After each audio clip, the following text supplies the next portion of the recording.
যশোর ৪ আসনের সংসদ সদস্য ও জেলা জামায়াতের আমির অধ্যাপক গোলাম রসুলের মেয়ে মেহজাবিন জান্নাত অনন্যার বিরুদ্ধে মাদ্রাসার শিশু শিক্ষার্থীকে মারধরের অভিযোগ উঠেছে। এর প্রতিবাদে মঙ্গলবার সকালে যশোর শহরের নীলগঞ্জের সুপারিবাগান এলাকায় এমপি গোলাম রসুলের বাড়ি ঘেরাও করে বিক্ষোভ করেন স্থানীয় বিক্ষুব্ধ জনতা।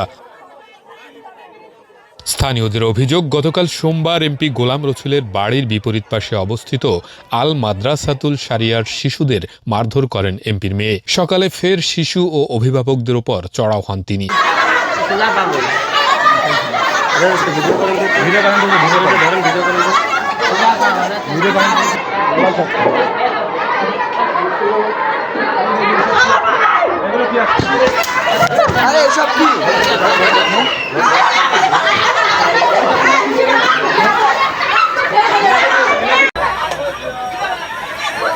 এক পর্যায়ে অভিভাবকদের একজনকে তালা দিয়ে মাথায় আঘাত করেন। এতে অভিভাবক ও স্থানীয়রা ক্ষুব্ধ হয়ে ওঠেন। তারা সংঘবদ্ধ হয়ে এমপির বাড়ি ঘেরাও করে বিক্ষোভ করতে থাকেন। বাড়ির গেট ভেঙে ভেতরে প্রবেশের চেষ্টা করেন অনেকে। ইটপাটকেল মেরে জানালার গ্লাস ভেঙে দেন তারা। ঘটনাস্থলে পুলিশ উপস্থিত রয়েছে।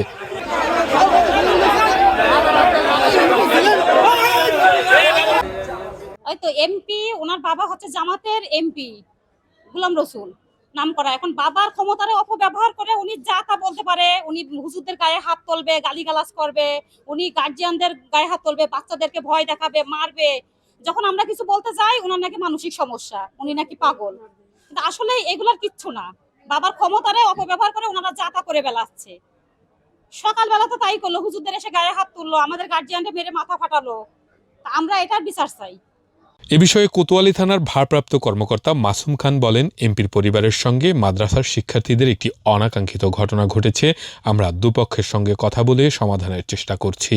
মাদ্রাসার ছাত্রছাত্রীদের সাথে এমপি মহোদয়ের মেয়ের একটা ঝামেলার কারণে এখানে উদ্ভূত পরিস্থিতি তৈরি হয়েছে। আমরা এসেছি, আমরা উভয় পক্ষের সাথে কথা বলেছি এবং অতি দ্রুতই এটা সমস্যার সমাধান হয়ে যাবে এবং পরিস্থিতি আমাদের নিয়ন্ত্রণে আছে, কোনো সমস্যা নেই।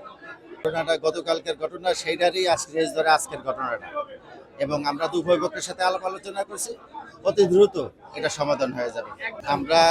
আমরা কারো অভিযোগ সাপেক্ষে তদন্তপূর্বক আমরা যথাযথ আইনি প্রক্রিয়া অবলম্বন করব।